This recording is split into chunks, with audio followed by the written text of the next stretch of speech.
Hello dear students, I am Dr. Irfan Raza, and in this lecture we are going to start a series of lecture on protein, amino acids and protein metabolism. In this first lecture of this protein metabolism, we will start introduction to the metabolism of protein and amino acids, amino acid pool, essential and non-essential amino acids, half-life of proteins, amino acid important reactions, proteolysis, that is how protein break up, and there are two possibilities, or there are two methods, that is enzymatic and ubiquitous. And then we'll see the amino acid degradation, how amino acids can be degraded and what are the fates of different amino acids, and then important chemical reactions of the amino acids which they participate. And then at the end we'll see some of the MCQs which are related to this lecture, and also some Viva questions in this lecture. So let's start from the introduction to the metabolism of protein.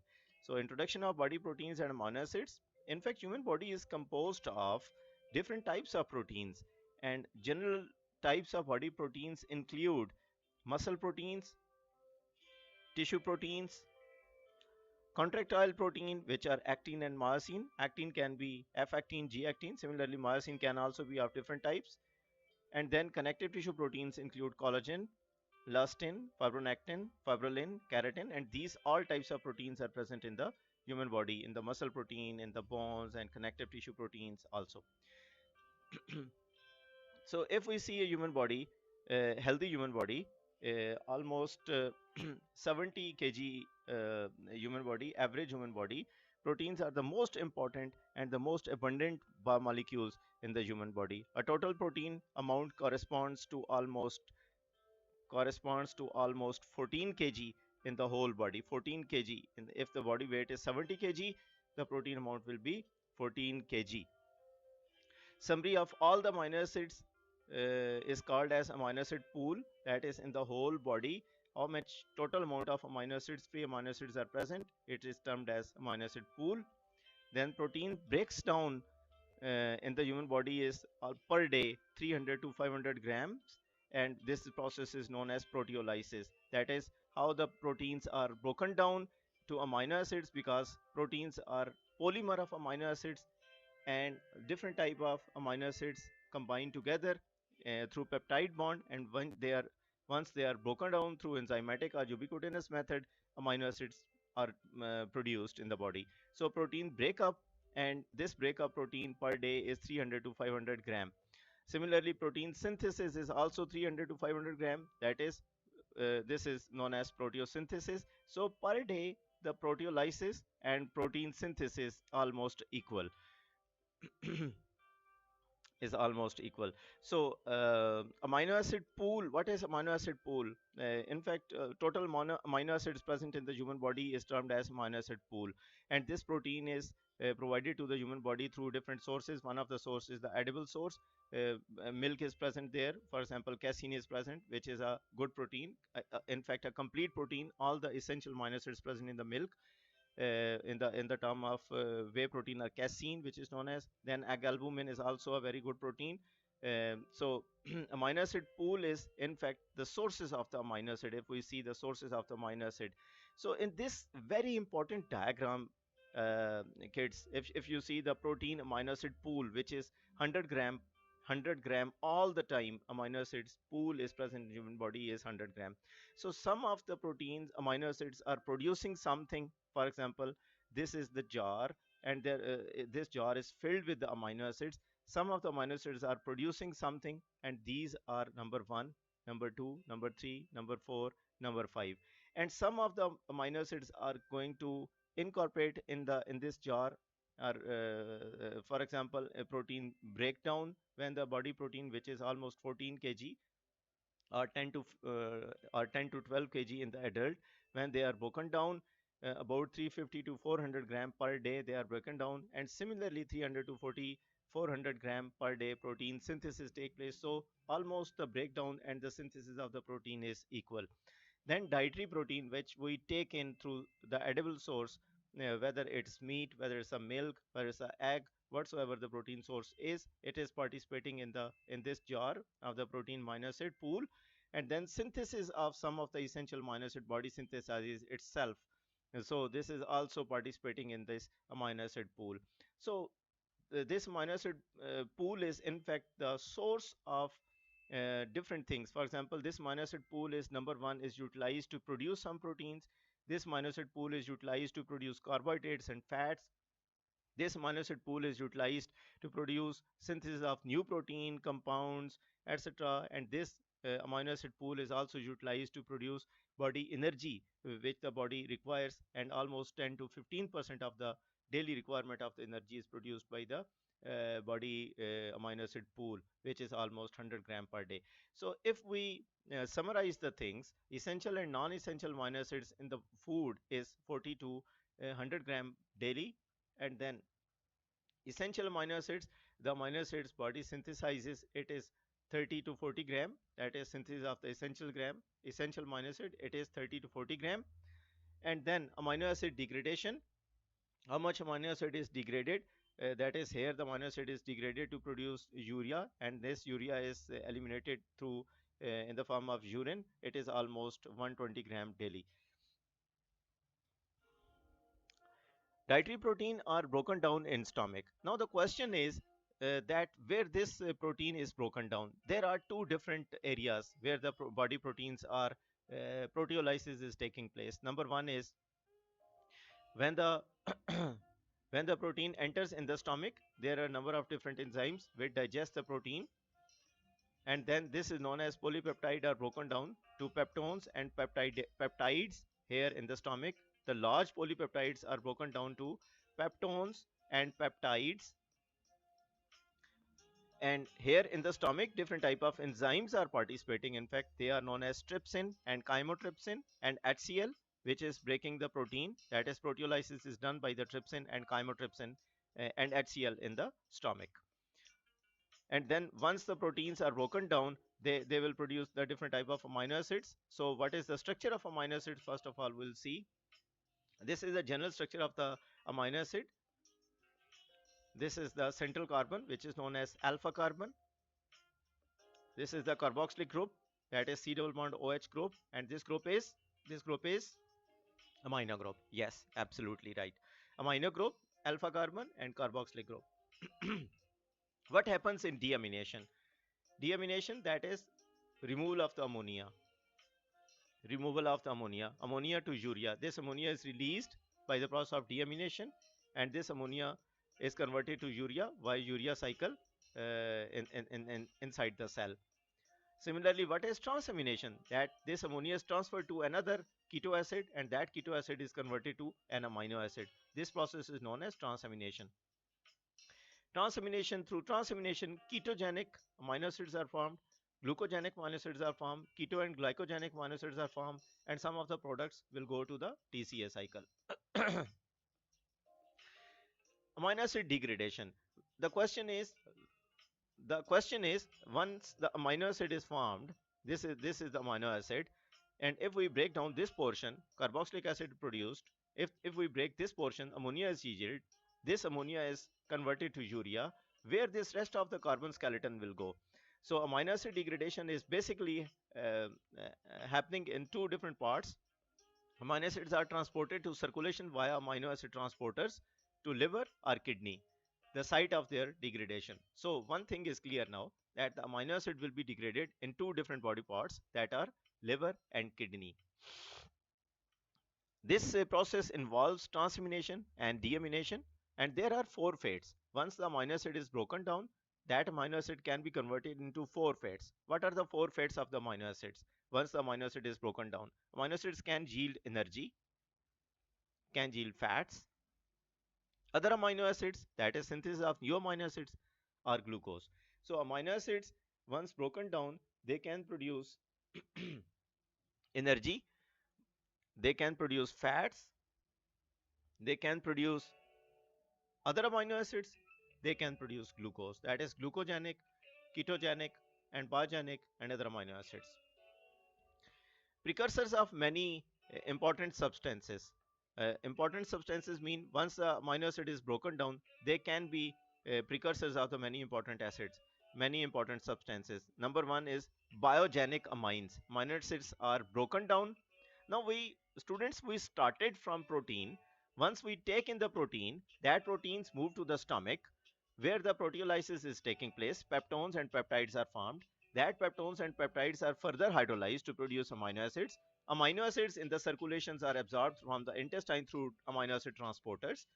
When these amino acids are taken to the different cells in the liver and kidney, that amino acids are further broken down and the carbon skeleton can produce different type of substances. So amino acids can yield biogenic amines, amino acids can yield heme, or amino acids can yield purine or pyrimidines. So let's see what's happening here. When the question is when a protein will be degraded, that is, once the protein is formed, proteolysis will take place, no doubt. But the question is which protein will be degraded, or proteolysis will take place of which type of proteins, whether all the proteins will be degraded or not. How, that is half-life of the protein. So different proteins have different half-lives. The structural proteins have long life, maybe in the months or years. Some of the proteins like enzymes, which are very short term, even in 10 minutes, tens of minutes, or even less than minutes, enzymes are very short living proteins. So half-life of proteins depends upon whether the proteins are structural or whether the proteins are enzymes in nature. The question is, what is proteolysis itself? Proteolysis is, in fact, there are two types of proteolysis, that is breakdown of the proteins. There are two methods. Number one is ubiquitous. Number two method is enzymatic. So we will see both the methods in detail. So proteolytic enzymes, that is, we are going to see the enzymatic method first. Proteolytic enzymes. There are two types of proteases. Proteolytic enzyme, proteases and peptidases. Proteases and peptidases. So these two type of enzymes are present in two different places in the cell. One is the GIT. You see that in the stomach we have trypsin, chymotrypsin, and then when the protein comes here in the stomach, and from the stomach in the large intestine, and then in the small intestine, this is the protein. Different type of jejunum and ileum, different type of enzymes are present here which completely digest the peptones and peptides, and these are known as proteases and peptidases. Other sources, what do you think? That is lysosomes in the cell. Once the amino acids are taken up by the cell, these amino acids are broken down, or lysis of the amino acids take place. There are specific type of enzymes which are synthesized here in the rough endoplasmic reticulum. These enzymes are transported to Golgi apparatus, and from the Golgi apparatus, these are the lysosomes. These lysosome fuses with the, for example, if the bacteria viruses, they will fuse with the, and they are containing the hydrolases, specific type of enzymes, protein, carbohydrate, lipids, and RNA digesting enzymes are present in the lysosomes. And the second important function of these lysosome is that it perform wear and tear of the old cell organelles. So old cell organelles or proteins are digested by the lysosomes. So basically proteolytic enzymes, there are two types of proteolytic enzymes, that is proteases and peptidases. There are two types of proteolytic enzymes. Number one is exopeptidases, that is if one of the amino acid 1, 2, 3, 4, 5, 6, if the amino acids are broken down from the corners, that is ends or C terminal, it is known as exopeptidases. Or if it is broken down or cut down from the in between the amino acids chain, that is 1, 2, 3, 4, 5, 6 hundreds, in between the amino acids are broken down or cut down, it is known as, the enzymes are termed as endopeptidases. And there are different type of endopeptidases, and there are different types of exopeptidases as well. So the different type of endopeptidases include trypsin, chymotrypsin, and pepsin. These enzymes are present in the stomach. And then in the exopeptidases, we have aminopeptidases, carboxypeptidases. Carboxypeptidases are two types, carboxypeptidases A and carboxypeptidases B. Carboxypeptidases A depends upon zinc as a cofactor, and then carboxypeptidases B cuts down the lysine and arginine. So these are two specific points of carboxypeptidases. Aminopeptidases, carboxypeptidases, which break down the carboxylic terminal, and there are two types, A and B. A depends upon zinc and B cuts down where the lysine and arginines are present. Ubiquitous protein degradation. What is ubiquitous protein degradation? What is ubiquitous itself? Ubiquitous is in fact a small protein. occur in all eukaryotic cells. Protein designated for degradation in the proteosomes. Now we have to see what is ubiquitin, and then proteasome is marked by ubiquitin. This process is called as ubiquitination. For example, if there is some protein which has to be digested, that protein is added with small proteins, small monomers or proteins which are known as ubiquitin. That is the marker proteins. Ubiquitin is marker protein. When the ubiquitin is attached with some of the protein, that protein is taken to the proteasome, where that proteasome will chop off the protein. So how it's happening, let's see. For example, if this is the proteasome, that protein, for example, this protein is going to the proteasome and it is digested. There is another protein and these are the ubiquitin molecules. This protein was attached with these ubiquitin. Now see it again. See it again, please. This is protein which ubiquitin molecules. Ubiquitin molecules will remain here. That protein will go to the proteasome and will be digested or chopped off. So this is one of the process. Number one was the enzymatic protein digestion or proteolysis. The second one was the ubiquitous protein degradation. I hope the things are clear now. Then amino acid important chemical reactions. What different type of amino acids go to the or undergo different type of chemical reactions? Number one is oxidative deamination.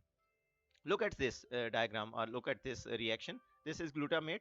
This glutamate reversibly moved to the alpha ketoglutarate with the help of enzyme which is known as glutamate dehydrogenase, and alpha ketoglutarate is produced. When this alpha ketoglutarate is required to convert back to the glutamate, it will be converted back because it's a reversible reaction.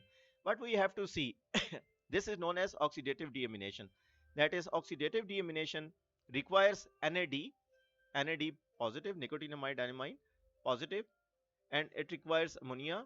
Ammonia is produced. This ammonia is yielded out. This ammonia is produced here. NAD is converted to NADH or NADPH and hydrogen is produced, and this alpha ketoglutarate. So this process is known as oxidative deamination. Oxidative deamination, an amino acid is converted into, this amino acid is converted to the corresponding keto acid, that is alpha ketoglutarate. By the removal of ammonia, this ammonia is yielded here.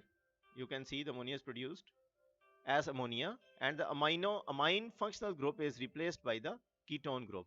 So this group is replaced by the ketone group.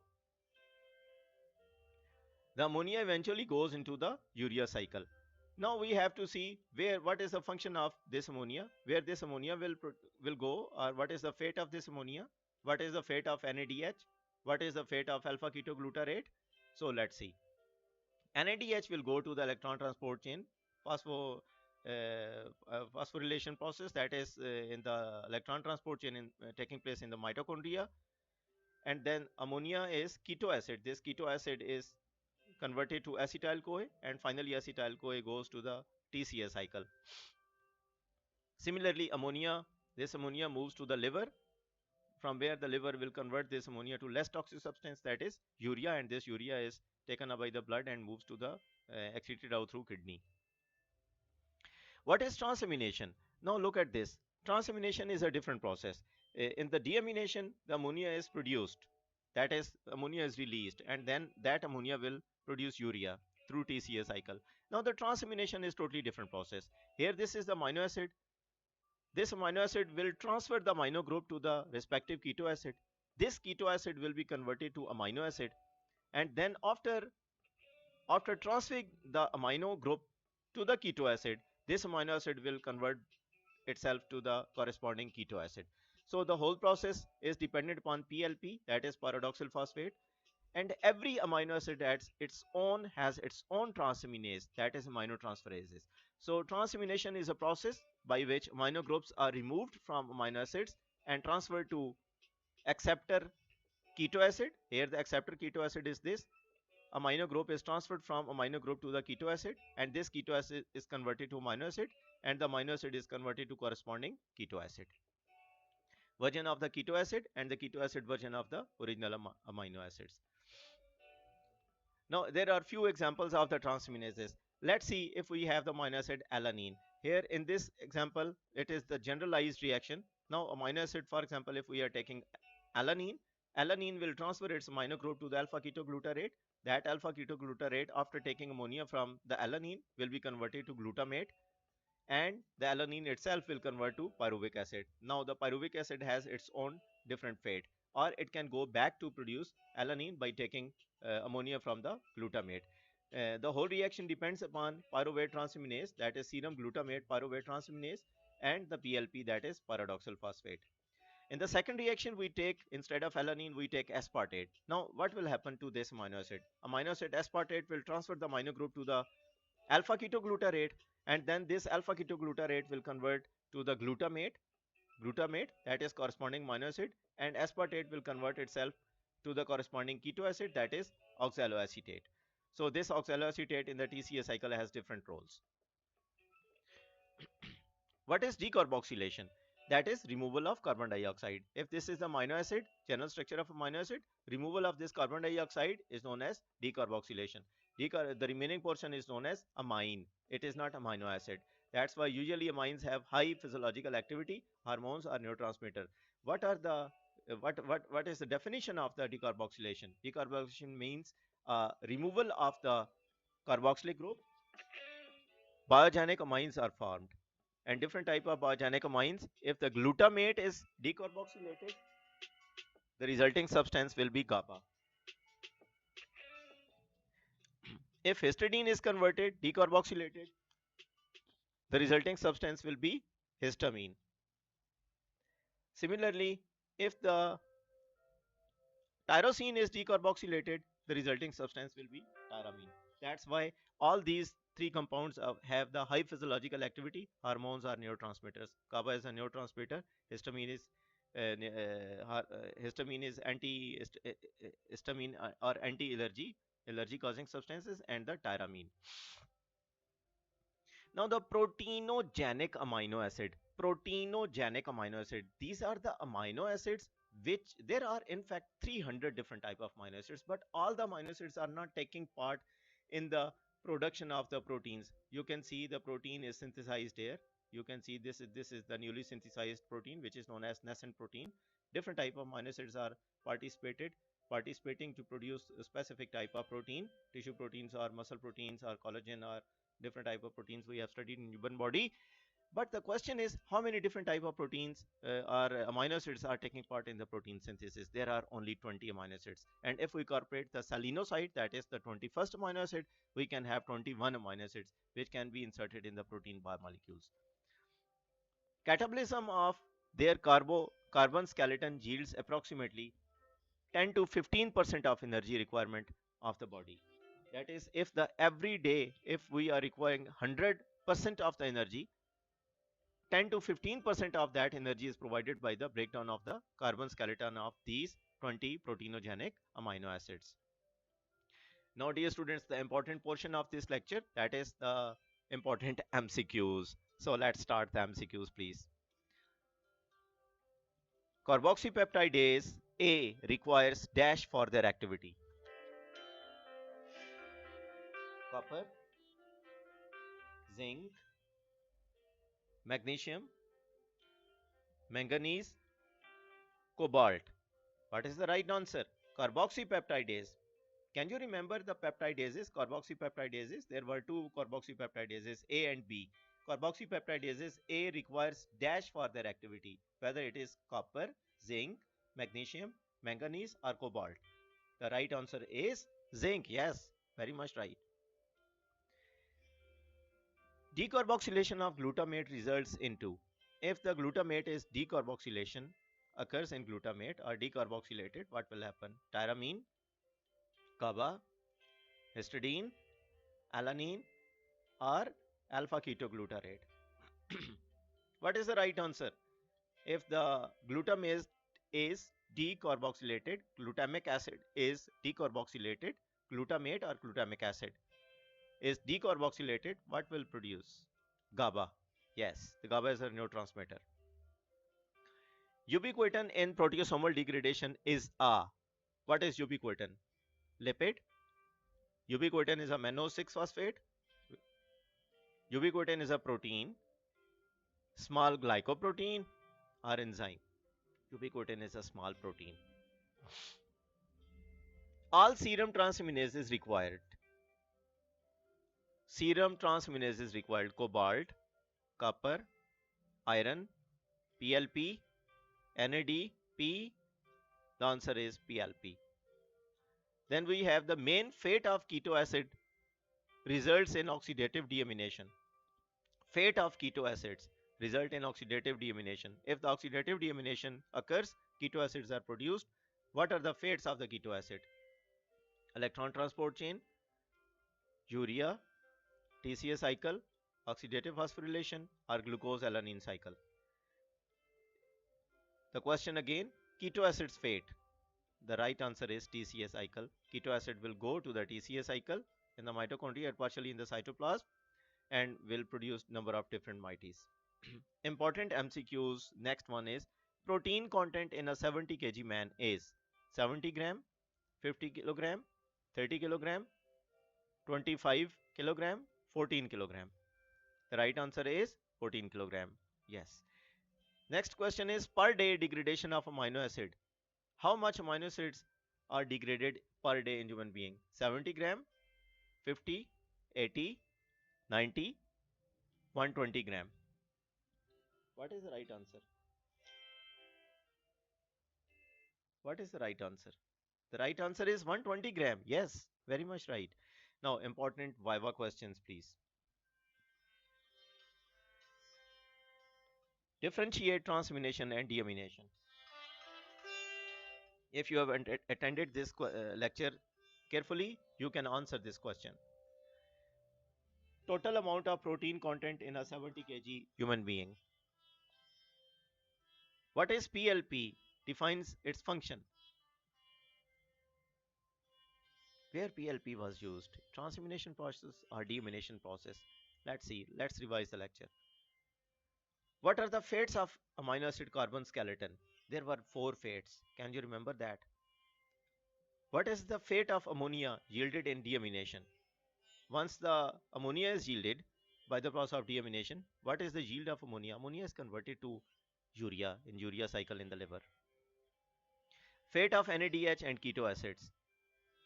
Name of 3 biogenic amines yielded after decarboxylation. Different amino acids decarboxylation, for example, GABA.